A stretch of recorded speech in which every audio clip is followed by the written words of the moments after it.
Good evening. So Vernon here for another one of my fireside chats. This is episode 4 and part 2, you could say, of my talk on investiture.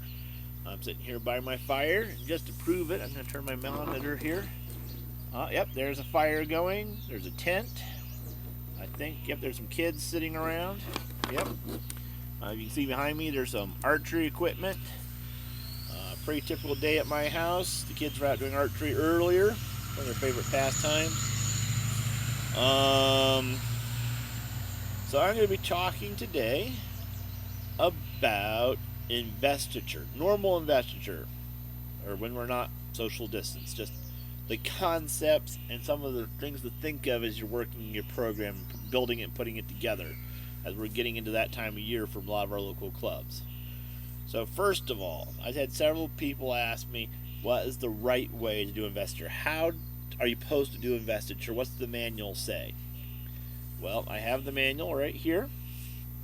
If you want to look it up, it's 107 through 109. It's pretty short. Most of it is just descriptions of the duties of the people involved.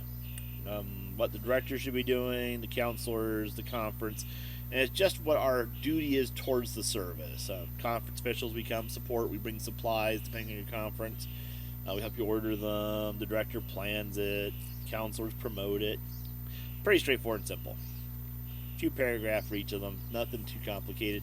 But the big thing it talks about here is doing it, having displays and material and samples of what the kids have done this year. It mentions possible sites to do this, which is really funny because the biggest one people say is, "Oh, our church says we have to do it in the sanctuary after, in the afternoon or during service." Here's what the manual says: it mentions campfires, gardens, city parks, churches, school auditoriums as samples. So the must be done in church thing, not even by the manual there.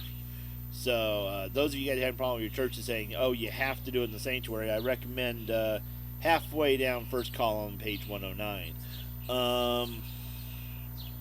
There is so many different ways to do investiture. As a club director, I never did it the same way twice. And I visit club after club after club, and each club has their own flavor of doing it. And even the ones I see year after year, a lot of times they use a similar formula or a base strategy for their church, but still they're just never quite the same. I highly recommend trying different stuff, but here's a few key things you really got to work in. One, what the kids have done the last year. It's not enough just to give them their baggie and say well done. You really need to promote what they did. One, the kids truly deserve to be recognized and should be. Two, this is telling your church what they supported all year. If you're having trouble with your board or getting support in your church, you're probably not doing enough investiture promotion or promoting enough stuff at investiture. When you do investiture at church, people should come in, and there should be the hall should have displays of which each honor class is doing, or display on each honor the kids were doing, or a combination of both. It's a good idea. Put a have recordings on loops of what some of the stuff the kids were doing. Make videos of from campouts the kids did earlier this year. Camp Rees you've been to, honors you guys have participated in, drill competition. Have a video of the drill competition. A lot of our churches nowadays have TVs in half the classrooms. Literally, take every classroom and put a different video loop going in it of different activities, and let the parents wander around and actually see what their kids did all year, and the church members can see. Put a little sign at each door, the drill room. And have a video of the drill, the championship level drill. Maybe you did an area and a big one at Camp Reed. Of course, last year's Oshkosh. Maybe you did drill at Oshkosh. Put that drill up there. Let them see them actually doing their moves. Have video collages of road trips and stuff. Presentation boards of activities, tables covered in craft stuff. You did basket weaving, there should be a table with a row of baskets on it. If you guys had fair before investiture and the kid won a ribbon for their best basket, that basket should be right in front with its blue ribbon on it, or maybe it's a overall grand ribbon, the big purple ones, or even if it's just a third place ribbon, it should be on there, showing the church, hey, our kids didn't just do an honor, they won doing an honor. If they were studying community service, there should be pictures of them studying community service. I think community needs honor. I believe they're supposed to make a presentation, and sometimes you do it to like a city officials. You go to a city council meeting or the mayor's office or some local fire department. There should be a little video of that at least, and all that stuff should be brought out. I find preparing for investiture starts before opening ceremonies on induction. Okay? There should be stuff about induction. Somebody should have taken photos in this modern age of video. Half the parents are all videoing it. It's actually a problem, actually. They're all up there with their cameras trying to video every bit, and they're blocking half the congregation from watching it. Even though it's also being recorded by the congregation's video camera and up on the big screen and being shown on the church website. They can just download it themselves, but they have to do their own copy, right? You can involve all these people into getting video to you for making video. What's the word I'm looking for? Video presentation of what the Pathfinders has done. And of course, there is a videography honor. There's a scrapbooking honor, which can be involved. A lot of times, I start those at the beginning of the year. And I use our prepping for the end of the year as we gather the material. Usually you have some older kids who volunteered to help splice the video for you because they can do it on their iPhone. They think I'm a dinosaur. In fact, I want to do it on my laptop. They pull it all together. We go over the technical parts. Actually, they tell me the technical parts, but as long as it covers in the honor, I don't really care who does the telling. If they're telling me, I'm telling them. Whatever. We're covering the requirements. We're doing it for the whole year. We got people taking photos. We're putting together video pages. You can cover the entire scrapbooking honor. So the people helping you present everything every year are basically earning one or the other or both of those honors every year. And if they only got halfway, they'll encourage them to do the other half next year. It falls in what I call a passive honor category. It should just be happening naturally, just as the club goes, if you set stuff up right. You get a theme going, maybe. The conference usually has a theme every year. Try to display the theme if you can. If you won something camporee or fair, if there's a trophy involved, make sure that's displayed out somewhere. Maybe some photos of the kids earning it. I would take those tables from the lunchroom and put them in the foyer. I'd put their stuff out, every honor possible, at the church. And if I'm out doing I'll say a camp out thing or a city park, I'd still set out some tables and some boards and displays of what the kids have done. Maybe even hook a video onto a battery or something, put it on a loop, put it on a little screen or a laptop going, showing a loop of them at camporee or marching. The big thing is the church needs to know what the kids have been doing. A good investiture is advertising.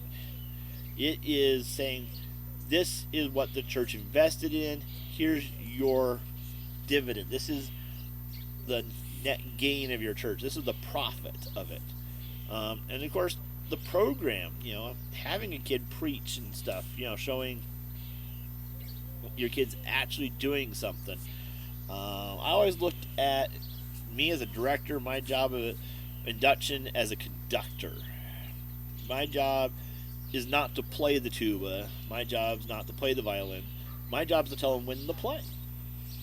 And that's how it is with the club. My job is not to lead the kids in if they're marching in. My job is to let them know when it's time. To cue them. That's all I'm doing. And I'll try to delegate that too. I remember one year it was the year I had a whole bunch of Voyagers. They were a good class, and I actually had them all since they were friends. But other kids came and gone. But one year, that whole nucleus, all I had left was just them. And we had one girl in there, and I was like, "Hey, you're gonna lead them into the sanctuary and present them to the congregation." She's like, "Can I have the whistle?" And I'm like, "Yes, you get the whistle." The other kids looked at me like I'd lost my mind. And maybe I had. She loved that whistle. If they were out of line, that thing blew sharp and fast. But she got the hang of it. They learned not to mouth off in rank, so she'd blow the whistle. It wasn't that hard. But she learned how to use the whistle to cue the formation. So she did this special double blast, and they snapped to attention. She gave this quick shrill blast, and they split their columns, went down the other side of the pews. She had a triple thing which had the flags going and posting, and then she did some manual calls in the middle. It was nice. I didn't have to do that. I gave her a chance to do it. And it was beautiful. I thought her dad was going to go into tears. I think her brothers stuffed cotton in their ears, but that's okay. My job is to facilitate and grow Pathfinders as much as I can. Spiritually is the spot where you want to grow them the most. We are a ministry. But my tool for ministry is scouting. And that means activities. That means hands-on. So with my Pathfinders, I want them hands-on as much as I can. So when it comes to Investiture, I want these kids hands-on as much as possible. I want to show what they have learned through the year. And that is a big, important thing. I want the congregation to see how better they can pray. I want to hear them clearly reading verses. I want to see them standing competently, proudly in front of their church. And I want the church to see them as potential leaders. I want the church to see that they have grown. And I can't do that if all I do is ask them to sit on the front bench and the congregation gave me, let's say, 3 minutes after or special music and before divine prayer to line them up and say, "Hey, they did a lot of stuff this year, and here's your baggies. Thank you. Go sit down." That's not going to cut it for me. And I, when I first presented my Pathfinders, my first club director, and they asked me, "What are you doing for Investiture?" Like, "How long is it going to take you? 3-5 minutes?" And I thought about that, and I realized, I'm going to do the whole service. And they're like, "What?" Like, we didn't get Pathfinder Sabbath this year. Let's just take the whole thing. I'm only going to get one Sabbath on your schedule for the year. I want the whole Sabbath. I don't want part of it. And we ended up having to do induction and investiture because that's all I had. But I wanted the church to see the new kids coming in, the old kids coming, getting rewarded. And so I had different parts of the service. So we had a part where I brought in all my new kids, and we had a part where we showed all the old kids getting their stuff. And it worked out pretty good. You got to work with what your church gives you. But when it comes to club ministry, take all you can get and ask for an extra 100%. I even took over the Sabbath school the next year. The first year I didn't. The next year I asked if we can even do the Sabbath school. Because the Sabbath school, the adults moderate it. I had some of my senior Pathfinders who done really good that prior year, done well. They moderated Sabbath school. It was very different. Your young people have opinions, and it's good for the adults to ask questions and have the young people give their opinions and their impression on the Sabbath, the Sabbath school guide and everything. It was an eye opener. So the big thing, get the kids involved in every part of it. Ask them to help you plan it, especially your TLTs. They probably have assignments to help plan anyway. Get as much as you can in front of the church as you can. And it doesn't matter if you're doing it at a bonfire, at a trailhead, or in front of the church, or a special Vesper service. Get as much of the church there and show them as much as you physically, possibly, humanly can what those kids have done for the last year. I mean, I might even do a few trailers leading up to Investiture if we're promoting it. A lot of your churches now have video PowerPoint I don't know, looking bulletins. They put between services, they put announcements up. Do a little 2-minute teaser of Investiture coming up. Do one of those for a week or two before coming up. Build up to it and really show the church. And then, make certain you do a something for the bulletin, if it's video or old printed or whatever, a thank you note for the church for supporting you for the last year. And that is very important. You want to put it in there, that little thank you that you're thanking the church for supporting them through last year, and you hope they'll support you for the next year. A lot of the burnout I see in leaders happens because they feel not appreciated or unsupported or both. You need the church to see what you're doing and want to be part of it. And if they're not necessarily part of it, they at least need to be cheering you on. You need to have a church behind you that's like, oh, she's the most best Pathfinder leader ever. Did you see at Investiture all the stuff they did last year? That video from the fair drill, I'm impressed that was, they need to be gossiping about how good you are in church about your Pathfinders. They need to be saying things like, oh my, I can't believe she got John to do the prayer. Pastor's been trying a year and he won't even do it. You as a club leader have a huge impact on our kids' life. They're going to grow more during Pathfinders than almost any other thing in church, except for maybe TLT, which is our Teen Leadership Training Program. They'll start growing in Pathfinders. They're going to take off like rockets in TLT. We're going to do some serious training there. But your church needs to know this. It does no good to train them up if your church still sees children.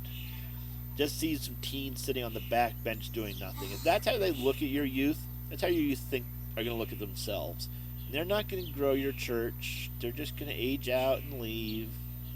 They might come back when they get a family and realize that their children should need some Jesus, and they might come back, but they're not if your church does not see a use for them and see them as leaders, they will not see themselves as leaders, and you need to showcase that. And in Investiture is it is showtime. That's what it is. So that's a bit of my opinion on Investiture. I hope this has helped you guys out a bit. Feel free to add some discussion in the chats. Ask me to do videos on anything you want. I'll happily tackle a topic what you guys ask. This is should be a subscribe button floating around about now, so please feel free to click it and subscribe to my videos so you don't miss any. And please share them with your club friends and stuff, especially around the conference. And if you're in another conference, I'm not offended. I've already had one person comment from the East Coast and one from South America, so I'm happy to answer any questions from anywhere. And with that being said, from my fireside to your fireside, this is East of Vernon Club Ministry Director, Nevada Utah Conference, and we'll see you next time.